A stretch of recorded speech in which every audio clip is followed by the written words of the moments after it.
Sir 'Harihara Veeramallu' హ్మ్. మనంతాను wait చేసినట్టుగా ఎప్పటి నుంచి 5 సంవత్సరాల నుంచి వెయిట్ చేస్తున్నారు హ్మ్. అభిమానులందరూ కూడా. ఎట్టకేలకు అన్ని అడ్డంకులు దాటుకొని థియేటర్‌లోకి వచ్చేసింది. ముందుగా ఓవర్సీస్ ఆడియన్స్ ఈ సినిమాను కూడా చూడడం జరిగింది. అవును. అక్కడి నుంచి మంచి పాజిటివ్ రెస్పాన్స్, పాజిటివ్ రిపోర్ట్స్ అన్నీ వస్తున్నాయి. మీకొచ్చిన ఫీడ్‌బ్యాక్ ఏంటి? ఓవర్సీస్ రివ్యూ మీరు ఏం చెప్తారు? అంటే ఓవర్‌సీస్ అంటే రివ్యూ లాగా కాదు గానీ ఓవర్సీస్ రిపోర్ట్ అక్కడి నుంచి వస్తున్న మీకు ఒక తెలుసు టాక్. టాక్. ఒక టాక్ ఏంటంటే పాజిటివ్ టాకే ఉంది అనేది అక్కడి నుంచి వస్తున్నటువంటి వార్తలు. హ్మ్. అంటే ఈ వార్తలు బట్వాడా చేస్తున్నటువంటి ప్లాట్‌ఫార్మ్స్ ఏమిటి అనే దాన్ని బట్టి హ్మ్. కూడా ఉంటుంది దీని మీద. హ్మ్. అంటే చూసిన వాళ్ళకి ఒక్కొక్కళ్ళకి ఒక్కొక్కలా అనిపించొచ్చు సినిమా. అవును. అయితే ఈ టాక్‌ని స్ప్రెడ్ చేస్తున్నటువంటి ప్లాట్‌ఫార్మ్స్ కూటమి తాలూకా ప్లాట్‌ఫార్మ్స్. అందుకని వాళ్ళు కొంత పాజిటివ్‌గానే వెళ్ళాలి ఈ సినిమా మీద అనేది వాళ్ళ అభిప్రాయం. హ్మ్. ఆ మేరకు వాళ్ళు రాస్తున్నటువంటి కథనాల్లో కూడా పాజిటివ్ ఇదే కనిపిస్తోంది. అవును. అంటే ప్రధానంగా వాళ్ళు సినిమా ప్రీ క్లైమాక్స్, క్లైమాక్స్ చాలా అద్భుతంగా ఉన్నాయి హ్మ్. అని చెప్పారు. అవును. ఈ ప్రీ క్లైమాక్స్, క్లైమాక్స్‌కి సంబంధించి ఆల్రెడీ పవన్ కళ్యాణ్ గారు చెప్పారు. హ్మ్. అంటే డైరెక్షన్‌లో తను కూడా చొరవ తీసుకున్నట్టుగాను, దాదాపు తనే డైరెక్ట్ చేసినట్టుగా కూడా వారు చెప్పారు క్లైమాక్స్ సంబంధించి సీన్స్. వేదిక మీద. అవును. ఇది డైరెక్ట్ చేయటానికి తనకి ఇన్స్పిరేషన్ కూడా చెప్పాడాయన. హ్మ్. ఆ క్లైమాక్సు జిజియా పన్ను మీద ఉంటుంది. హ్మ్. ఆ జిజియా పన్ను అనేది తను చిన్నప్పుడు క్లాస్ బుక్స్‌లో చదువుకున్నట్టుగాను, హ్మ్. అప్పటి నుంచి అదొక పెయిన్ తనతో పాటు పెరిగి పెద్దదైనట్టుగాను, హ్మ్. అది ఆ పెయిన్‌లో నుంచి నాకు ఆ సీన్స్ కనెక్ట్ అయిపోయి నేనే డైరెక్ట్ చేశాను అని. హ్మ్. అని చెప్పాడు ఆయన వేదిక మీద. హ్మ్. కాబట్టి అది అద్భుతంగా ఉంటుంది అనే విషయం ఆల్రెడీ ఆ వేదిక మీద ఇంకొక ఇద్దరు ముగ్గురు ఎన్హాన్స్ చేసి చెప్పారు. హ్మ్. ఆ ధోరణిలోనే ఇక్కడ కూడా కనిపిస్తోంది. ఇక్కడ మాట్లాడినవి అంటే ఈ టాక్‌గా చెబుతూ వాళ్ళు ప్రస్తావించినవన్నీ కూడా వేదిక మీద వచ్చినటువంటి మాటలే. అంటే వాళ్ళ సినిమా కొంతమంది చూసింది వాళ్ళకి కాకుండా అంటే ఊహించి చూసుంటారు. చెప్తున్నారా? చూసి చూసుంది. టాక్ వచ్చుంటుంది. హ్మ్. టాక్ రాలేదని నేను అంటలేదు. హ్మ్. ఆల్రెడీ షో పడిన తర్వాతే హ్మ్. రాసుంటారు. ఎందుకంటే వాళ్ళ క్రెడిబిలిటీ ముఖ్యం కాబట్టి. అవును. అంటే న్యూస్‌కి క్రెడిబిలిటీ ముఖ్యమే. అంటే జరిగిన తర్వాతే ఇదొచ్చింది అనే దాంతో నేను విభేదించడం లేదు. కానీ ఓకే. ఇందులో వ్యక్తం చేసినటువంటి అభిప్రాయాలన్నీ కూడా ఆల్రెడీ వేదిక మీద దొర్లాయి. ఆ! వాటిని తీసుకొని ఇలా అది ఇంట్రడక్షన్. కాకతాళీయం అయ్యుండొచ్చా? హ్మ్. అది కాకతాళీయమే తప్ప వాస్తవం కాదు. వాళ్ళు చెప్పింది వాస్తవమే. ఇక్కడ జరిగింది వాస్తవమే ఓకే. అని ఒక జస్టిఫికేషన్ డైలాగ్ కూడా చెప్పొచ్చు అవతల వాళ్ళు. అవును. అంటే సినిమా బాగుంది అని వేదిక మీద చెప్తారు. హ్మ్. సినిమా చూసినటువంటి ప్రేక్షకుడు బాగుంది అని చెప్పాలని గ్యారంటీ ఏం లేదు. అవును. వేదిక మీద అద్భుతంగా ఉంది సినిమా అని చెప్పిన సినిమాలు థియేటర్లోంచి వచ్చిన ప్రేక్షకుడు పెదవి విరిచిన సందర్భాలు ఉన్నాయి. కొన్ని కోట్లు చూసాం మనం. హ్మ్. కాబట్టి ఇక్కడ వేదిక మీద అభిప్రాయము, థియేటర్ నుంచి వచ్చిన అభిప్రాయము ఒకటేగా కనిపిస్తున్నాయి. హ్మ్.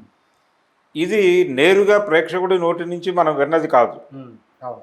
అక్కడి నుంచి ట్రాన్స్ఫార్మ్ అయి వేరే వార్తగా మన చేతికి చేరినటువంటి పరిస్థితి. అవును. అంటే థర్డ్ హ్యాండ్ ఇన్ఫర్మేషన్ అంటారు దీన్ని. అవును.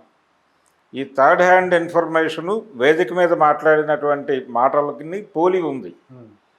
ఆ పోలి ఉండటం వలన కొన్ని అనుమానాలకు తావిచ్చే పద్ధతి ఉంది కానీ అది నేరుగా అక్కడి నుంచి వచ్చి ఉండొచ్చు కూడా. హ్మ్. అంటే ఆ సినిమా చూసినటువంటి ప్రేక్షకులు ఇప్పుడు ఆ న్యూస్ సర్క్యులేట్ అవుతున్నటువంటి ఏరియా హ్మ్. వాళ్ళకి నేరుగా లింకులు ఉండుండొచ్చు అక్కడ. అవును. ఏది వీళ్ళకి సంబంధించిన వాళ్ళు ఎవరో సినిమా చూసి బాగానే ఉంది అని చెప్పుండొచ్చు. హ్మ్. ఈ బాగానే ఉంది అని నలుగురు ఐదుగురు చెప్పిన మీదట దాన్ని ఖాయం చేసుకుని కొంత ఈ ఇన్ఫర్మేషను ఆ ఇన్ఫర్మేషను మిక్స్ చేసి హ్మ్. ఒక వార్తని వాళ్ళు ప్రపంచం ముందు పెట్టారు. అవును. సో ప్రీ క్లైమాక్స్, క్లైమాక్స్ బాగుంది అంటే పవన్ కళ్యాణ్ ఇన్వాల్వ్ అయి చేసినటువంటి హ్మ్. సందర్భంగా మనం అనుకుంటే నిజానికి అతను మంచి డైరెక్టరే. హ్మ్. జానీ అనే సినిమా ఫెయిల్ అయింది కానీ ఆ సినిమా బాగానే తీశాడు ఆయన. టెక్నీషియన్‌గా ఎప్పుడు ఫెయిల్ అవ్వలేదు. టెక్నీషియన్గా ఫెయిల్ అవ్వలేదు. హ్మ్. తర్వాత యాక్షన్ కొరియోగ్రాఫర్గా అతను అన్నయ్య అనే సినిమాలో హ్మ్. కొన్ని సీన్స్ చేశాడు. హ్మ్. అలాగే ఒక వెంకటేష్తో త్రివిక్రమరావు గారు తీసినటువంటి ఒక సినిమాలో కూడా కొన్ని యాక్షన్ ఎపిసోడ్స్ తను ఆ రోజుల్లో హ్మ్.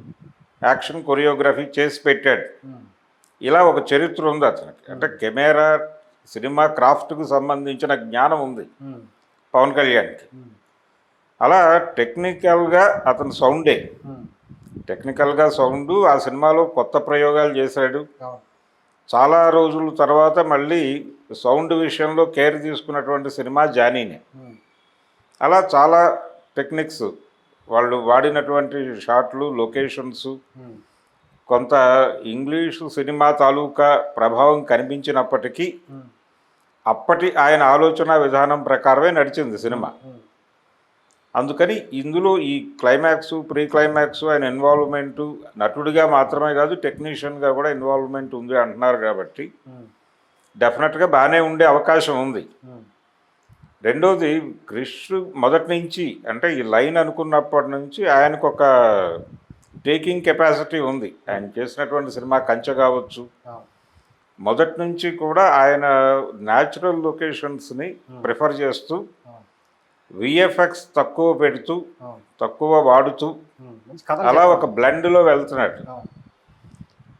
అతను చేసినటువంటి బాలకృష్ణ గారి సినిమా కూడా అదే, గౌతమిపుత్ర శాతకర్ని కూడా న్యాచురల్ లొకేషన్స్లో కొంత షూట్ చేసి విఎఫ్ఎక్స్ తాలూకా పార్ట్ తగ్గిస్తారు.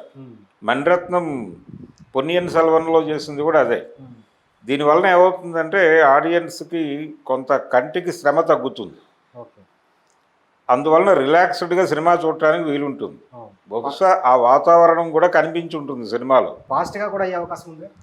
ఫాస్ట్గా కూడా అవుతుంది. అంటే దీనికి షూటింగ్కి టైం పెట్టడానికి రకరకాల రీజన్స్, ఆయన పొలిటికల్ కారణాలు తప్ప విఎఫ్ఎక్స్ సైడ్ పెద్దగా టైం తీసుకున్నట్టుగా మనకు ఎక్కడా లేదు. షూటింగ్ మొన్నటిదాకా చేశారు కదా, సో మ్యాచ్ అయిపోతూనే వస్తోంది, తక్కువే ఉంది పార్ట్.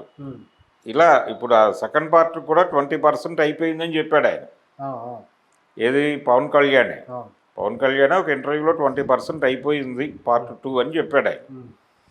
కాబట్టి ఈ పార్ట్ 1కి సంబంధించి వచ్చినటువంటి రిపోర్ట్లో యాక్షన్ సీన్స్ చాలా బాగున్నాయి అనేది. యాక్షన్ సీన్స్ న్యాచురల్గా బాగుంటాయి. ఎందుకంటే పవన్ కళ్యాణ్ సినిమా ఫెయిల్ అయి ఉండొచ్చు కానీ యాక్షన్ ఎపిసోడ్స్ బాగానే ఉంటాయి. పైగా ఆయనకు ఆ ఏరియాలో చాలా గ్రిప్ ఉంది తను. రెండోది ఇందులో వెపన్ ఒకటి, ఆ కాలం నాటి వెపన్ ఒకటి వాడారు. దాని తాలూకా విన్యాసాలు, ఆ సన్నివేశాలు ఆకట్టుకునేలాగా ఉండవచ్చు. బహుశా అదే వాళ్ళు చెప్పినటువంటి ఫస్ట్ హాఫ్లో వచ్చే యాక్షన్ సన్నివేశాలు బాగున్నాయి అనేది. అలాగే ఎమోషనల్గా ఉంది సినిమా అనేది, అలాగే ఎమోషనల్గా ఉంటుంది.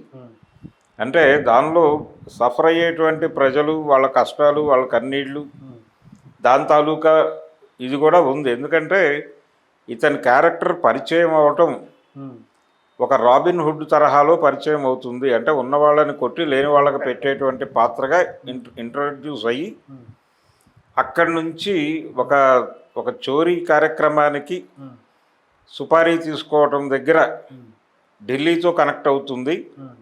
ఢిల్లీ బార్డర్కి వెళ్ళటం వరకే ఈ పార్ట్లో ఉంటుంది. ఢిల్లీని కాంకర్ చేయటం లాంటి సన్నివేశాలన్నీ పార్ట్ 2లో ఉంటాయని చెప్పాడు ఆయన.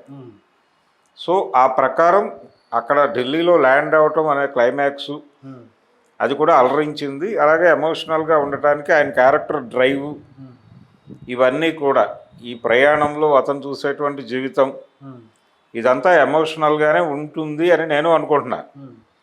ఈ ఎమోషన్ వెనకాల ఉండేటువంటి వాళ్ళు అల్లుకునేటువంటి సన్నివేశాలు, కల్పించేటువంటి కల్పనలు, వాళ్ళు ప్రజల మనసుల్లోకి నాటేటువంటి అభిప్రాయాలు, వాటి పట్ల నాకు భిన్నాభిప్రాయం ఉంది. కానీ టేకింగ్ సైడ్ వాళ్ళు మెచ్యూర్డ్గానే తీస్తారు అనేది, టెక్నికల్గా వాళ్ళు ఇబ్బంది పెడతారని నేను అనుకోవట్లేదు.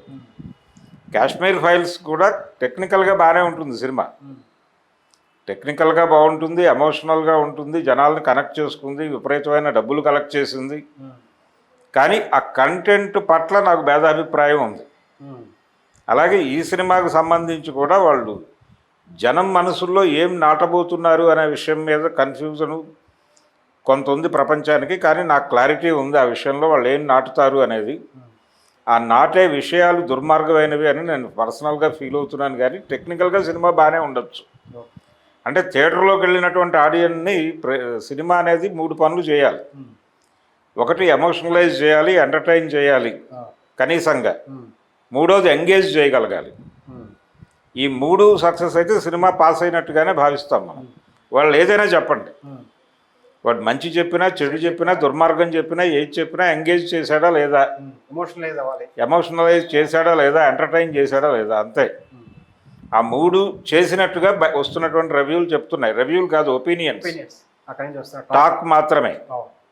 రివ్యూస్ కూడా మొదలవచ్చు, ఇంకో గంటన్నరలో రివ్యూస్ మొదలవుతాయి. సాయంత్రం ఇక్కడి నుంచి రివ్యూస్ మొదలవుతాయి, రాత్రి 9 నుంచి.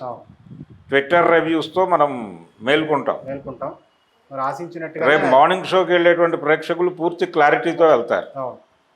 కాబట్టి మనం మళ్ళీ తిరిగి రాత్రి పరిస్థితి ఏంటనేది మళ్ళీ మాట్లాడుకుందాం. ప్రస్తుతానికి అయితే ఒక పాజిటివ్ నోట్తో పాజిటివ్ టాక్ తోటి ఉంది.